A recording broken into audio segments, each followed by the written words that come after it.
자, 시황의 해설자들입니다. 이제 오전 시장을 좀 마무리하면서 이제 오후 시장에 대한 정리까지 한번 준비까지 해봐야 되겠죠. 10시 시황 읽어보면서 한번 전략까지 세워보도록 하겠습니다. 목요일의 해설위원 교보증권 영업부 김효진 대리 나오셨습니다. 어서 오세요. 안녕하세요. 네, 안녕하세요. 자, 먼저 오늘 저희가 함께 이야기 나눠볼 주제가 무엇인지 그 주제부터 공개하도록 할게요. 바로 이겁니다. 약속의 3월, 후회하지 않을 장바구니 전략은 무엇일까? 자, 일단 보면은 약속의 3월을 예상했던 그 증권사들이 꽤 많다는 거는 여러분들께서도 많이 들어보셨을 텐데, 이런 가운데 우크라이나와 러시아의 이 사태로 인해서 불확실성이 매우 짙어졌잖아요. 과연 지금 뭐 반등하고 있는 모습이 나타나고 있긴 하지만 이게 반등장에서 올라타야 되는 건지, 아니면 다시 한번 좀 조정이 나올 때를 기다렸다가 올라타는 것이 나을지 어떻게 판단하고 계세요? 저 개인적으로 3월 증시는 눈치 보기 전략 장세라고 판단을 하고 있습니다. 네. 그래서 뭐 오르면 이를테면 요새 이제 유행이라기보다 이제 좀 조심스럽지만 네네. 줄 때 챙겨라 이런 얘기를 좀 하기도 하는 것 같은데요. 좀 밴드 상단으로 올라오면 지수 관점에서 밴드 상단으로 올라오면 이익 실현을 하고요. 또 하단으로 내려오면 매수 관점, 트레이딩 바이 관점으로도 접근을 하고 이런 것이 유효할 거라고 보고 있습니다. 왜냐하면 어제 같은 경우 사실 파월 의장 네. 연설로 인해서 시장이 반등을 했고 지금 국내 증시도 그것을 반영을 하면서 상승세를 유지를 하고는 있는데요. 사실 변하지 않는 것은 올해 내내 금리가 인상되는 시기다라는 것입니다. 때문에 어제 같은 경우는 이제 그 파월 의장이 다소 비둘기적인 그런 코멘트를 하면서 이제 기정사실화 그리고 25bp 인상이 유력하다라는 부분 때문에 안도 랠리를 좀 보였었는데요. 그렇지만 3월 FOMC에서 빅스텝 가능성은 거의 제로에 가까워졌지만 어쨌든 첫 번째 금리 인상이라는 부담감은 자산 시장을 좀 압박할 수 있다라고 저는 개인적으로 판단을 하고 있습니다. 근데 물론 지금 현재 자산 가격에는 그 일정 부분 금리 인상 우려가 반영이 되어 있고 또 첫 번째 금리 인상 이후에는 민감도라는 게 또 낮아질 수 있기 때문에 바닥을 다지는 과정으로 추가적인 하락보다는 상방에 대한 트리거를 찾는 과정이 3월 FOMC 전후로 예상이 되고 있습니다. 알겠습니다. 자, 그렇기 때문에 너무 지금은 그러면 약간 트레이딩 구간이라고 보시는 거네요. 네, 그렇습니다. 트레이딩을 거치면서 이제 바닥 다지는 기간을 우리도 함께 겪다가 그 이후에 본격 반등하게 된다면 그럴 때 함께 올라타 보자. 뭐 이 정도. 네, 그렇습니다. 사실 빅스텝 우려가 잦아졌기 때문에 시장에서는 이제 빠진 만큼 사실 많이 빠지기도 했고요. 국내 증시를 포함한 글로벌 증시가 지수 전반적으로 그리고 종목들도 마찬가지지만 많이 빠졌기 때문에 충분히 이 미국 증시 같은 경우는 지금 이 실적 전망치가 낮아지지 않고 있거든요. 네네. 그런 점을 감안을 했을 땐 충분히 매수 대응이 가능한 그런 구간으로 판단이 되긴 합니다만 어제 뉴욕 증시가 올랐음에도 불구하고 중요하게 바라보셔야 될 포인트 중에 하나가 국제유가이거든요. 네네. WTI 기준으로 어제 배럴당 7% 급등을 하면서 $110를 상회하면서 마감을 했어요. 저 개인적으로는 시장이 안정적으로 흘러가려면 금리 인상 구간임에도 불구하고 안정적으로 흘러가려면 어제의 국제유가 상승은 일시적인 약간 스파이크 현상으로 지나가야지 될 거라고 보고 있습니다. 왜냐하면 국내 기업 실적 어차피 국내 증시를 전망을 하는 데도 있어서 사실 실적이 가장 중요하잖아요. 그런 특히나 금리 인상 기간에는 더 중요한데 국제유가가 $100 이상을 오랜 기간 유지를 할 경우에는 국내 기업 실적은 하향 조정될 수밖에 없다라는 현실이기 때문입니다. 그래서 앞으로 시장을 바라보는 관점에서 국제유가라는 키워드를 매우 면밀하게 좀 모니터링을 할 필요가 있다고 봅니다. 알겠습니다. 하긴 저도 이제 미국의 S&P 500 기업들의 그러니까 ETF, EPS 전망치가 컨센서스 모인 걸 보니까 이게 줄지 않고 있더라고요. 또 특히 미국은. 근데 우리나라는 유가를 워낙 이제 에너지로 사용을 하다 보니까 이 유가 상승세가 지속될 경우에는 기업 실적에 직격탄이 될 수 있다. 네, 그렇습니다. 그래서 그걸 좀 확인하기 전까지는 트레이딩 쪽으로 접근하는 게 낫겠다라고 얘기를 하신 거네요. 그 그러니까 위드 코로나와 관련해서 좀 어떻게 보세요? 위드 코로나와 관련해서 이제 최근에 2월부터 리오프닝 관련된 업종과 종목들이 퍼포먼스가 좋았잖아요. 그랬다가 전쟁 때문에 잠깐 좀 주춤하고 있는 상태죠. 네, 맞습니다. 또 이제 계속 그것만 올라갈 수는 없는 노릇이기도 하고요. 그런데 앞서 말씀드렸던 것처럼 그 앞으로 시장을 바라보는 데 있어서 국제유가라는 키워드를 좀 유념을 한다라면 상대적으로 더더욱 이 리오프닝과 관련된 부분에 대해서 긍정적으로 뷰를 가져가는 게 맞다라고 봅니다. 사실 지금 국내 같은 경우는 경기 사이클이 하락하는 상황으로 진입할 가능성이 아직은 많이 높지 않는 상황이거든요.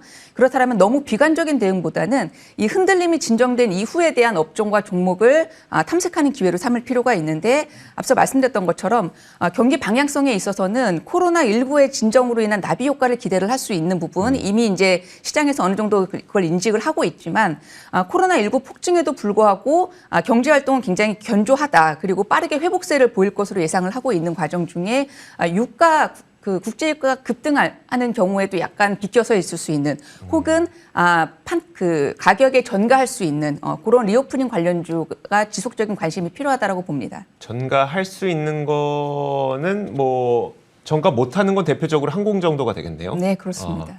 전가할 수 있는 거는 여행주 같은 것들이 될 것 같고요. 네, 여행주도 좋고요. 알겠습니다. 자, 이런 가운데 이제 그 러시아가 그 이머징 마켓 지수에서 좀 퇴출된다는 소식이 있다 보니까 네. 이게 또 우리나라에 긍정적일 것이라고 얘기하시는 분들이 있고 조금 전에 저희가 그 전 코너에서도 이 관련된 이야기를 했었거든요. 여기에 대한 그 이제 김효진 대리의 뷰를 좀 보여주시면 어떨까요?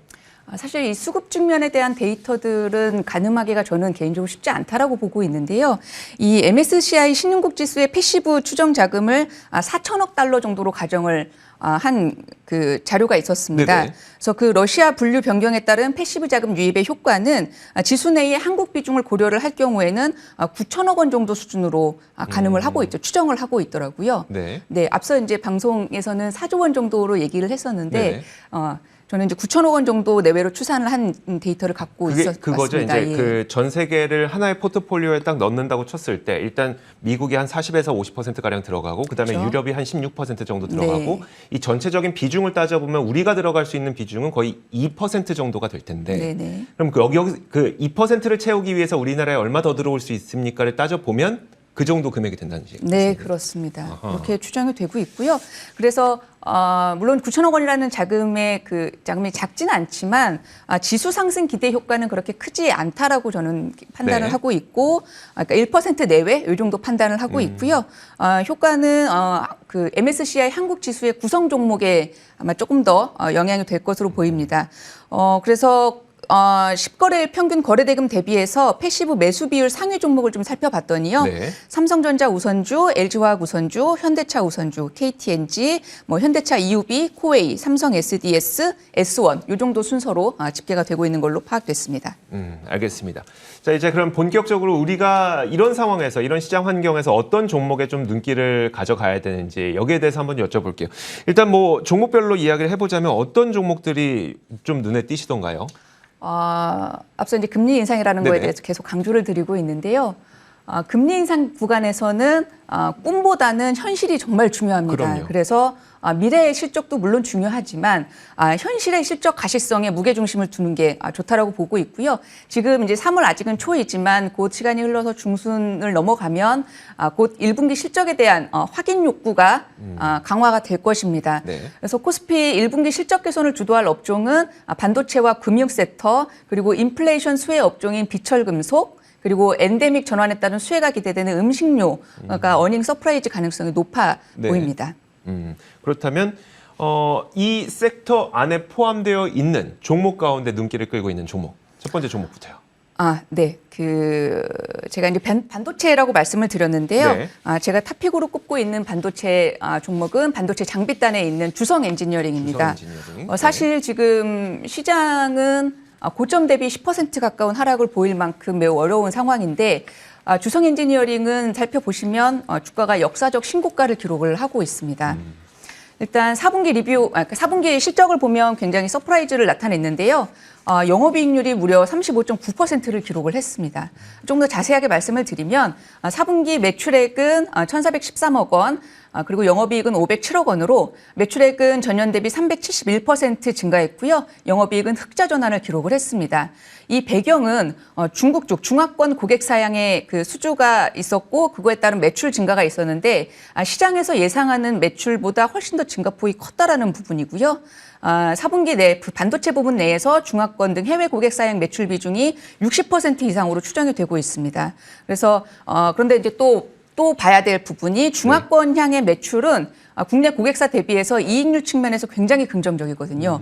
그래서 지난 4분기 실적에서 영업이익률이 35.9%인데 중국만 따져보면 거의 영업이익률이 40%를 넘어갈 정도이더라고요. 왜 이렇게 많이 줘요? 중국에서의 어떤 그런 그 독점적인 지위이 네. 또 작용을 하는 걸로 보이고 있습니다. 그래서 올해 같은 경우는 그러면 올해도 그러한 성장을 이어갈 수 있느냐라고 그게 이제 관건일 텐데요. 네네. 올해도 사상 최대 실적이 전망이 되고 있습니다. 시장의 컨센서스는 매출액이 한 4,700억 원 정도 수준이고요. 영업이익은 1,300억 원 정도 전망을 하고 있습니다. 사상 최대 실적 예상인데 배경은 수주잔고 증가세입니다. 지난해 4분기 말 기준으로 수주잔고가 3분기 말 2,460억 원 대비 낮지 않을 것으로 일단 추정을 하고 있고요. 올해 같은 경우에도 1분기 역시 수주 동향이 계속해서 긍정적인 것으로 파악을 하고 있습니다. 조금 더 구체적으로 말씀을 드리면 주성 엔지니어링 같은 경우는 사업 부문이 반도체 장비 그리고 증착 장비 그리고 디스플레이 그리고 태양광 이렇게 구분이 되어 있는데요. 반도체 같은 경우는 중화권 고객사용 수주와 더불어서 국내 고객사 SK 하이닉스가 되겠죠. 보완 투자 이 마이그레이션 과정에서 동사의 그 시장 점유율이 더 증가를 할 것으로 예상을 하고 있습니다. 그래서 올해도 그 같은 그 경쟁사 대비해서 실적 차별화가 가능할 것으로 보이고 있습니다. 디스플레이 같은 경우는 지난주 실적 공시 살펴보시면 아시겠지만 그 LG 디스플레이 향 409억 원 수주 공시가 있었는데요. 현재 고객사 내에 장비 및 공정 다변화를 위해서 굉장히 노력을 하고 있고 또 향후 결과에 따라서 올해 그 추가 수주 규모가 확대가 기대가 되고 있는 부분도 있습니다. 그리고 태양광 부분에 대해서는 올해 매출 378억 원으로 아직은 비중이 그렇게 높지는 않습니다만은 현재 전쟁으로 인해서 러시아에 대한 수출 제재가 예상이 되고 있는 부분은 조금은 이제 감입 부분이지만 네네. 공급 및 장비 셋업 시점이 영향을 받을 가능성이 높고 그러나 추가 고객사 확보에 대해서 얼마 전에 엔코어 실적도 있었거든요. 예, 그런 부분에 대해서 계획대로 진행 중이기 때문에 관련 기대감은 여전히 유효하다라고 판단하고 있습니다. 너무 많이 올라서 혹시 적정한 밸류에이션 정도를 가격으로 좀 말씀해 주면 어떨까요? 가격대 정도로? 과거 그 국내 증착 장비들의 네. 통상 이 PER 밸류가 호황기 때 20배까지 갔었거든요. 네네. 그런데 최근에 나온 리포트들의 PER은 한 14배 정도 주고 있는 것 같아요. 그래서 호황기 때 지금 잘 나가고 있는데 네네. 호황기 때 20배까지 받았던 걸 감안하면 지금 최근에 나오고 있는 리포트의 목표가는 충분히 달성할 수 있다라고 판단을 하고 있습니다. 네, 알겠습니다. 자, 그러면 이어서 두 번째 종목 한번 들어볼 텐데 두 번째 종목은 바로 현대백화점입니다. 사실 어제도 미국의 노드스트롬 있잖아요. 네, 40% 올랐어요. 현대백화점도 뭐 그 정도까지는 아니겠지만 어쨌든 현대백화점도 기대감이 있을까요? 네. 현대백화점 같은 경우는 좀 간단하게 말씀을 드리면요. 일단 그 리오프닝 관점에서 첫 번째로는 음식료가 많이 올랐고 네. 그리고 그다음에 화장품도 올렸고요. 그런데 이제 통계청의 데이터에 따르면 백화점 매출 중에서 의류가 굉장히 큰 부분을 차지를 하고 있는데 이 패션 회복 부분에 대해서 굉장히 많은 지금 매출 성장이 이루어지고 있습니다. 현대백화점 같은 경우도 올해 1월과 2월 기존점 신장률이 12% 정도 수준으로 마감했다라고 추정을 하고 있는데요. 대체로 전 부분의 성장이 나타날 것으로 예상을 하고 있고 그중에 앞서 말씀드렸던 패션 부분의 회복이 두드러질 것으로 판단을 하고 있습니다. 날씨가 추웠던 것도 있었지만 리오프닝에 따른 외부 활동 증가 때문에 영향을 받았다라고 보고 있고 이러한 추세는 계속 이어질 것으로 전망을 하고 있습니다. 올해 연간 영업이익은 한 38% 정도 증가한 3,661억 원 정도를 전망을 하고 있고요. 그리고 또 현대백화점을 바라보는 또 주요한 키워드 중에 하나가 이제 면세점입니다. 네. 사실 현대백화점 같은 경우는 면세점에서는 후발주자였던 만큼 이 알선 수수료는 개선되었음에도 여전히 동종 업계 대비해서는 소폭 높은 수준으로 판단을 하고 있는데 신규 브랜드 입점 및 MD 개편은 수익성 개선에 도움을 줄 것으로 전망을 하고 있습니다. 면세점 같은 경우는 지금 일 매출액 상승에 따른 그 연간 흑자 전환이 전망이 되고 있고요. 경쟁사 대비해서 상대적으로 명품의 비중이 낮기 때문에 네. 오히려 이 부분에 대해서 수익성에는 좀 유리한 부분이지 않나 이렇게 판단을 하고 있습니다. 알겠습니다. 자, 그래서 현대백화점과 주성엔지니어링 이 두 가지 종목을 오늘 시황 해설자들 바로 교보증권 영업부 김효진 대리께서 꼽아준 종목이었습니다. 이 종목들 관심 가지시면서 오늘 오후장도 한번 바라보시면 좋을 것 같아요. 자, 김효진 대리 고맙습니다. 감사합니다.